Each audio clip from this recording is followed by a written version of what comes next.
бид хоёр та бүхэндээ хоёр төрлийн шилийн эдлийг сонгож тавьсан байна.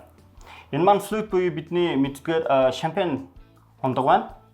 За энэ ч бид нар цагаан байна улаан дарсны түлээд шилээд байж болох нь. За өнөөдөр цөмөрөө ориглон дарсыг заавалчгүй цэвэр өнөр байхгүй өнгөссөн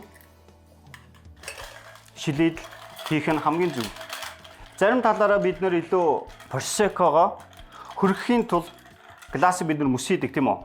За мөсийнх нь энэ маанууд хизээж бити хийгээрэй буюу яагаад энэ хоёрын ялгаа ийм илүү өөр гарч болохгүй гэдэг талаар бид хоёр хөнхөн зөвлөмж өгөх гэж байгаа шүү.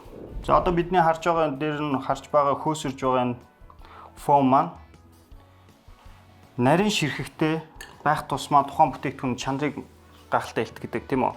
Хоёр шилийн элдэлтэй сонгоод бол хийцэн. Гэхдээ миний хэлэх гээд байгаа зөвлөгөө нь болохоор нойтон буюу дотор талтай ямар нэгэн шингэнтэй байгаа бүтээгдэхүүн дээр газтай бүтээгдэхүүн хийх нь ер нь бол буруу гэдэг талаас хийж байгаа. Яг нь гэхээр хуурай байсан гласн дээр хийгээд шингэнтэй байгаа бүтээгдэхүүнүүдийн гэхээр нойтон байгаа гласн дээр тогтцоо орсон газтай бүтээгдэхүүн нь илүү унтамхай төлөв рүү шилждэг байх нь. Магадгүй энэ хоёрыг харьцуулаад үзэхлээр та юу анзаарч байна гэхээр хуурайд хийсэн гласны дээгүүр нь хөөс тогтсон байгааз. За тэгэхээр нойтон байгаа Prosecco буюу гласны дээр хөөс тогтоогүй буюу илүү унтамхай зохимжгүй байдалтай ингээ очдөг байх нэ гэдгийг зөвлөмжийн байх нь.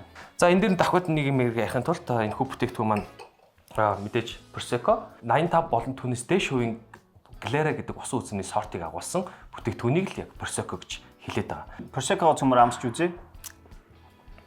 За амтны хувьд бол үнэхээр гайхалтай амттай байна. Хоёлаа амсаад бараг 1 минут насны дараа бараг юуч бараг амтны стил байсаар шүү дээ. Тийм шүү дээ. Үнэхээр гайхалтай дээ. Гайхав. За хоёлаа ихний коктейл руу оръё. За тэгье. Тухайн бүтээгдэхүүн ашиглаад гайхалтай бүтээгдэхүүн цөмөрөө хийх болно. Nice. Stay tuned. Stay tuned. Okay.